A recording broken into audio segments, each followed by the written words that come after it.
नैना और शिवानी दोनों बहनें थीं, लेकिन दोनों के रंग रूप में जमीन आसमान का अंतर था। नैना काली और शिवानी गोरी थी।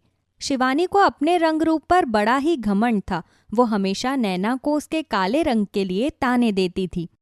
ओए काली क्रीम, शाम को मेरे साथ मार्केट चल, मुझे बहुत सारा सामान लेना है अपने लिए।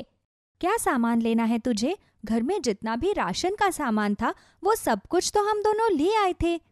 अरे राशन का सामान तू ही लेकर आया कर, मुझे अपने मेकअप का सामान लाना है, समझ आया तुझे? वैसे भी तुझे भगवान ने राशन का सामान लाने के लिए ही बनाया है और मुझे मेकअप का सामान खरीदने के लिए।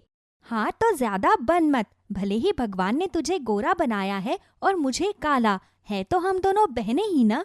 हाँ हाँ, वो तो गलती से हम दोनों बहनें हैं, वरना तुझे देखकर तो कोई कह ही नहीं सकता कि तू मेरी बहन होगी। बहुत अच्छी किस्मत है तेरी कि इतनी गोरी और सुंदर बहन है तेरी। अच्छा चल, ये सब छोड़, मुझे घर का काम करने दे, उसके बाद चलूंगी मैं तेरे साथ मार्केट। ऐसे ही शाम को दोनों बहनें मिलकर मार्केट जाती है, जहाँ शिवानी अपने लिए खूब सारा मेकअप का सामान लेती है। तभी नैना को एक क्रीम पसंद आ जाती है और वो उस क्रीम का दाम दुकान वाले से पूछते हुए कहती है, भैया इस क्रीम का दाम कितना है और सच में ये क्रीम एक हफ्ते में मुझे गोरा कर देगी? बहन जी, ये क्रीम 200 रुपए की है और हाँ, ये आपको ज्यादा गोरा तो नहीं करेगी, लेकिन इस क्रीम को लगाने से आपके चेहरे पर ग्लो जरूर आ जाएगा। अरे भैया, ये चाहे 200 की क्रीम लगा ले या 2000 की, इसके रंग में कोई फर्क नहीं पड़ने वाला। इसका काला रंग इसके चेहरे पर सूट करता है। शिवानी, तू अपना मुंह बंद रख। तूने इतना सारा सामान लिया तो मैंने कुछ कहा क्या तुझे? अब जब मैं अपने लिए एक क्रीम ले रही हूँ तो तुझे उसमें क्या परेशानी हो रही है? अरे मुझे क्या परेशानी होगी, मैं तो बस तुझे ये बात बता रही हूँ कि पैसे बर्बाद करने से कुछ नहीं होने वाला, क्योंकि तू जिंदगी भर काली की काली ही रहेगी। शिवानी की बातें सुनने के बाद नैना का मन उदास हो जाता है और वो चुपचाप वहां से अपने घर आ जाती है। घर आने के बाद नैना घर का सारा काम करती है, सबके लिए खाना बनाती है, तो वहीं शिवानी बड़े ही आराम से बिस्तर पर बैठकर अपने हाथों में नेल पेंट लगा रही थी। तभी नैना शिवानी के कमरे में जाती है और कहती है, शिवानी खाना खाने का टाइम हो चुका है, चल के खाना खा ले। एक काम कर, खाना कमरे में ही लिया और अपने हाथों से मुझे खाना खिला। दिखाई नहीं देता क्या तुझे? मेरे हाथों में नेल पेंट लगी हुई है। शिवानी तो खुद भी तो कर सकती है ना, मुझे रात के बर्तन भी साफ करने हैं और एक तू है, मेरी थोड़ी सी भी मदद नहीं करती घर के कामकाज में। तू पागल है क्या? भगवान ने मुझे इतना गोरा क्या घर के कामकाज करने के लिए बनाया? अरे काले लोगों का काम होता है घर का काम करना और गोरे लोगों का काम होता है अपनी सुंदरता पर ध्यान देने का। मुझे तो कभी कभी ये समझ में नहीं आता कि सच में हम दोनों बहनें हैं क्या? तू मेरी सगी बहन होने के बावजूद भी मेरे रंग को लेकर न जाने कितनी बातें सुना देती है। अरे तो काले लोगों का काम होता है गोरे लोगों के मुंह से ताने सुनने का। अब चुपचाप जा यहाँ से, दिमाग मत खराब कर मेरा। तू मेरी सगी बहन होने के बावजूद भी मुझे इतनी खरी खोटी सुनाती है। एक बार भी ये नहीं सोचती कि मुझे बुरा भी लग सकता है। तुझे बुरा लगे इसलिए तो मैं तुझे खरी खोटी सुनाती हूँ। अब जा यहाँ से, मेरा दिमाग मत खराब कर।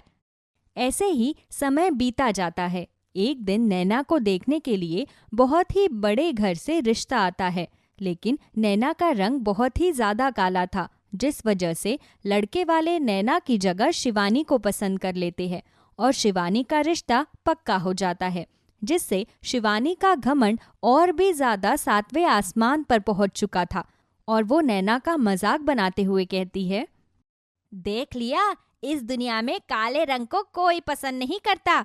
अगर सच में लोग काले रंग को पसंद करते तो आज बड़ी बहन को छोड़कर कोई छोटी बहन को पसंद नहीं करता। इसलिए मुझे तो लगता है कि अब तेरी शादी जिंदगी भर नहीं होगी, तू हमेशा कुंवारी ही रहेगी, क्योंकि कोई तुझे पसंद नहीं करने वाला। तेरा रंग ही इतना गंदा है। शायद तो बिल्कुल ठीक कह रही है शिवानी।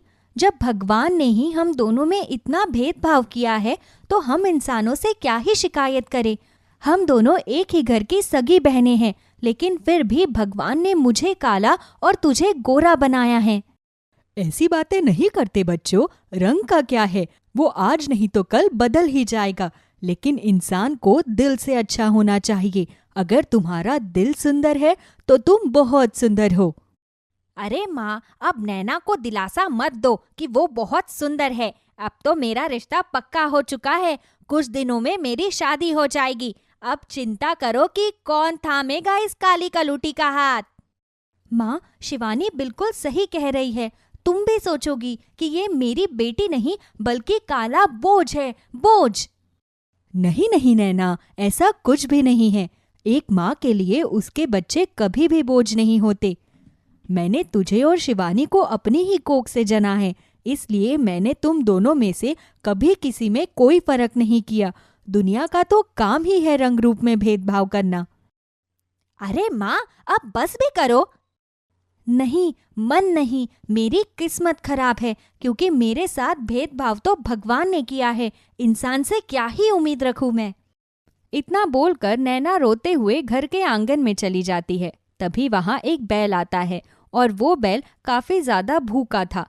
शायद इसी वजह से वो बहुत ही ज्यादा जोर जोर से चिल्ला रहा था। उसके चिल्लाने की आवाज सुनकर नैना उसके पास जाती है। क्या बात है, क्यों चिल्ला रहे हो?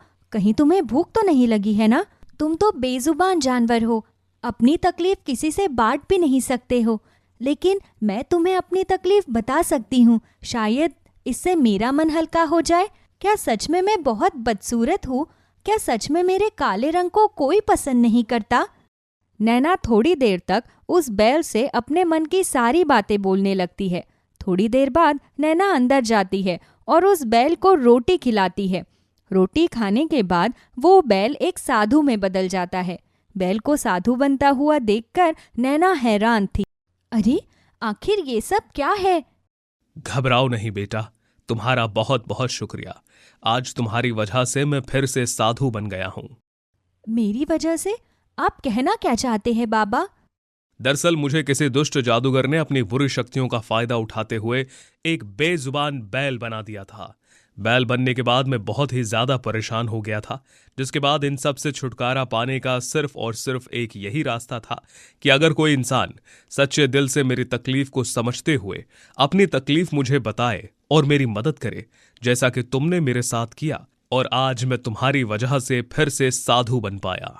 चलो, ये तो बहुत अच्छी बात है कि मेरी वजह से आप फिर से साधु बन गए, वरना कोई मुझे पसंद नहीं करता। हर कोई मेरे रंग से नफरत करता है। हाँ बेटा, तुम्हारा बहुत बहुत शुक्रिया। चलो अब बताओ कि मैं तुम्हारी कौन सी इच्छा पूरी कर सकता हूँ। मैं तुम्हारी हर इच्छा पूरी करूंगा। क्या सच में आप मेरी सारी इच्छा पूरी कर सकते हैं? हाँ बेटा, तुम एक बार बोलो तो सही। मेरा रंग बहुत काला है, जिस वजह से कोई मुझे पसंद नहीं करता। मैं चाहती हूँ कि मैं बहुत ही ज्यादा सुंदर और गोरी हो जाऊं। ठीक है बेटा, मैं अभी तुम्हारी ये इच्छा पूरी कर देता हूँ।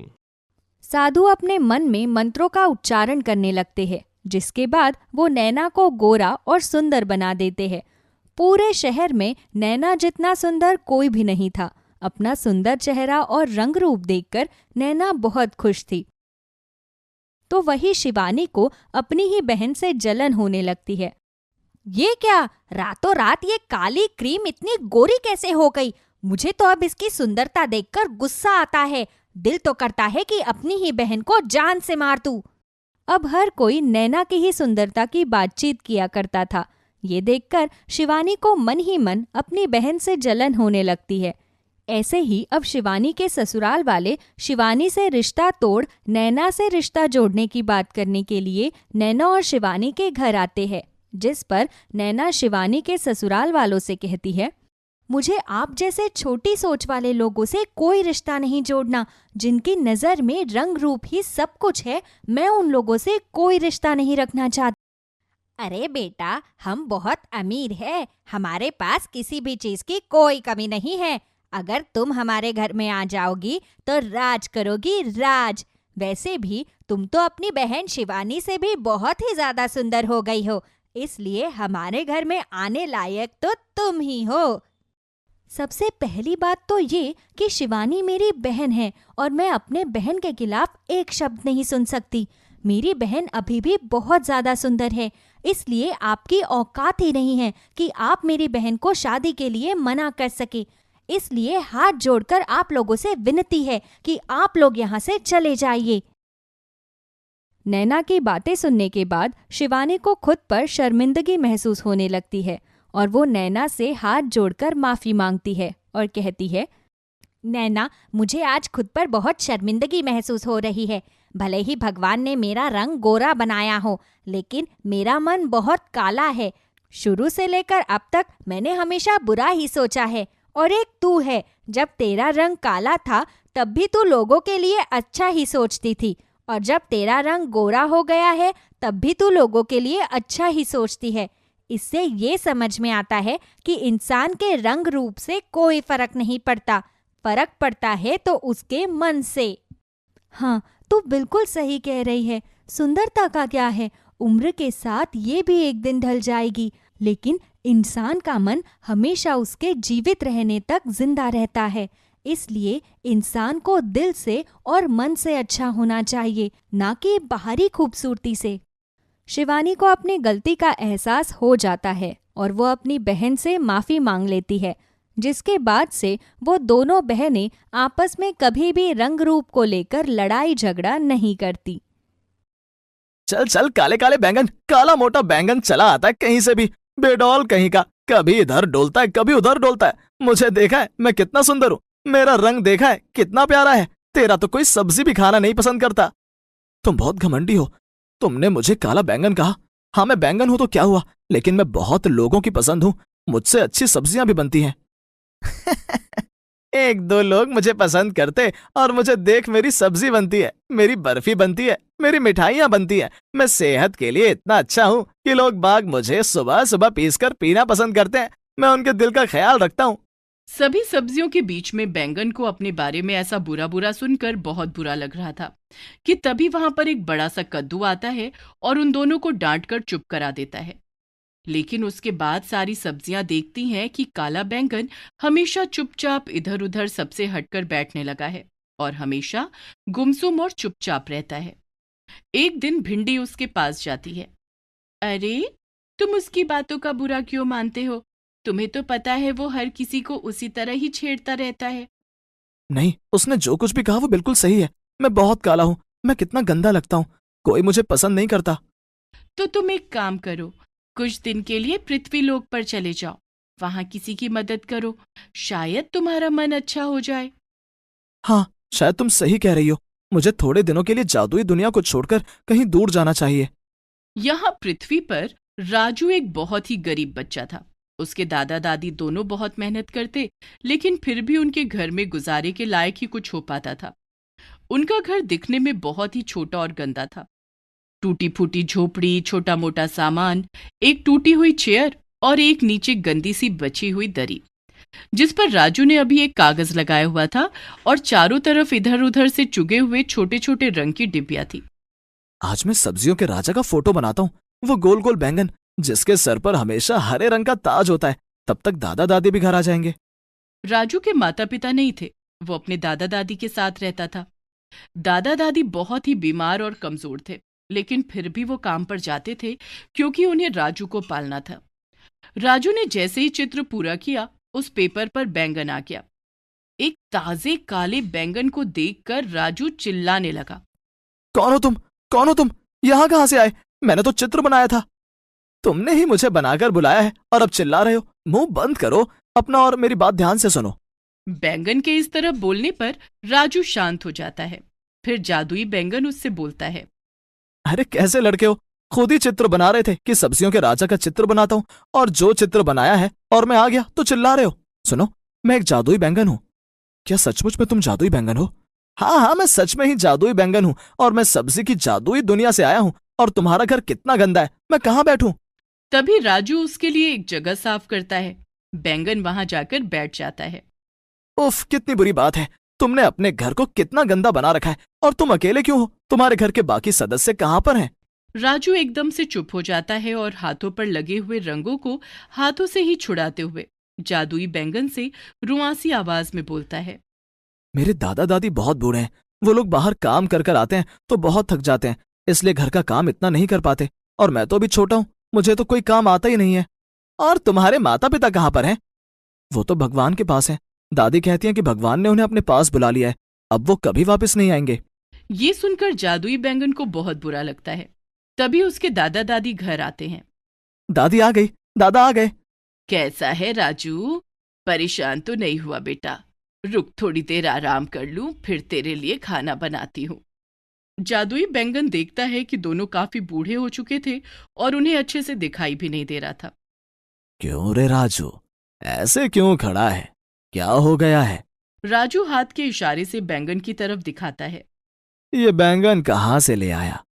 कैसे हो दादाजी? दादाजी, मैं हूं एक जादुई बैंगन। आपके राजू ने चित्र बनाया और मुझे यहाँ आना पड़ा, लेकिन आप लोगों की हालत देखकर मुझे लगता है कि मुझे बहुत पहले ही यहाँ आ जाना चाहिए था। बैंगन को बोलता हुआ देखकर दादा दादी दोनों घबरा जाते हैं। अब आप लोग मुझसे डरने मत लग जाना, मैं सच कह रहा हूँ। मैं जादुई दुनिया से आया हूँ और एक जादुई बैंगन हूँ, और आप लोगों की हालत देखकर मुझे बहुत अफसोस हो रहा है। फिलहाल तो हम सब लोग पहले खाना खाते हैं, इसलिए सब यहाँ से हट जाओ, मैं इस जगह को अच्छा बना देता हूँ। तभी जादुई बैंगन से रोशनी निकलने लगती है और वहां पर एक साफ सुथरा डाइनिंग टेबल आ जाता है जिस पर अच्छा अच्छा खाना लगा होता है। दादा दादी और राजू तीनों ये देखकर हैरान हो जाते हैं। फिर जादुई बैंगन उन लोगों को अच्छा बना देता है। सुंदर कपड़े, एकदम जवान दादा दादी। वो अपने आप को देख रहे थे कि तभी जादुई बैंगन बोलता है, चलो जल्दी से बैठो, बहुत जोरदार भूख लगी है। अरे, मैं तो दिखने में पहले जैसी जवान और सुंदर दिखाई दे रही हूँ। मैं भी तो कुछ कम दिखाई नहीं दे रहा।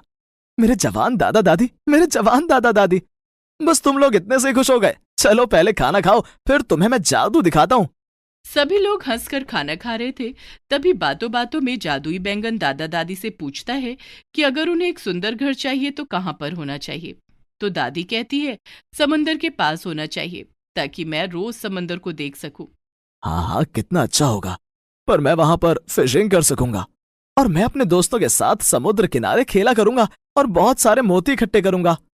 तो फिर ठीक है, हम लोग समुद्र के किनारे एक घर बना देते हैं। इस घर में से जो जो भी तुम्हें अपने साथ रखना है वो रख सकते हो। क्या तुम सच कह रहे हो? हमारे पास इतना सुंदर घर होगा? आप लोगों के पास पूरे 10 मिनट हैं। इस घर में से जो जो अच्छी चीजें तुम्हें पसंद है वो रख लो, और हम लोग जा रहे हैं अब अपने नए घर पर। थोड़ी ही देर में वो तीनों समंदर के किनारे एक सुंदर से बड़े घर में पहुंच जाते हैं, जहां पर सब सारी सुख सुविधाएं थी। नौकर चाकर गाड़ी थी। कौन कहता है सपने पूरे नहीं होते? देखो तो, मैं बचपन से ऐसे ही घर चाहती थी। तुमने तो मेरी मुराद पूरी कर दी जादुई बैंगन। तुम फरिश्ते की तरह हमारी जिंदगी में आए हो। तुम लोगों को इस तरह खुश होता देख मुझे बहुत अच्छा लग रहा है। देखो दादाजी, देखो समुद्र में आपकी ही बोट खड़ी है। दादाजी समुद्र में एक बिल्कुल नई तरह की बोट को देखकर खुश हो जाते हैं और फिशिंग के लिए निकल पड़ते हैं। मुझे तो अभी तक अपनी आंखों पर यकीन नहीं हो रहा कि सब कुछ इतना जल्दी बदल गया है। अब तुम बताओ राजू, तुम्हें क्या चाहिए? चलो हम दोनों समुद्र के किनारे खेलने चलते हैं। तभी जादुई बैंगन जोर जोर से हंसने लगता है और जादुई बैंगन की जगह एक आदमी आ जाता है जिसके सर पर हरे रंग की टोपी और उसके कपड़े बैंगनी होते हैं। आप लोगों की दुनिया कितनी प्यारी है, मुझे तो लग रहा है कि मैं यहीं रह जाऊं। तो क्या तुम हमारे साथ नहीं रहोगे? तुम जाने की सोच रहे थे? नहीं नहीं, अभी तुम्हें हमारे साथ रहना होगा। अरे हाँ भाई, इतनी जल्दी कहीं जाने की जरूरत नहीं है, अभी कुछ दिन हमारे साथ रहो। अच्छा एक बात बताओ, तुम जाओगे तो क्या ये सब कुछ ले जाओगे? नहीं नहीं दादाजी, ये सब कुछ आपका अपना है, और जब मैं यहाँ से जाऊंगा तो इतना देकर जाऊंगा कि राजू जब बड़ा हो जाएगा तो उसे तब तक किसी चीज की कोई कमी नहीं रहेगी। ओहो, बस यही सब बातें रह गई हैं। किसी ने भी केक खाकर नहीं बताया कि कैसा बना है। फिर सभी लोग हंसते हुए दादी के हाथ का बना हुआ केक खाते हैं और बहुत तारीफ करते हैं। अगले दिन राजू का एडमिशन एक बड़े से स्कूल में करा दिया जाता है और जादुई बैंगन अब उन लोगों के साथ ही रहने लगता है। बहुत साल बाद जब राजू बड़ा हो जाता है तो एक दिन जादुई बैंगन उन लोगों से विदा लेता है।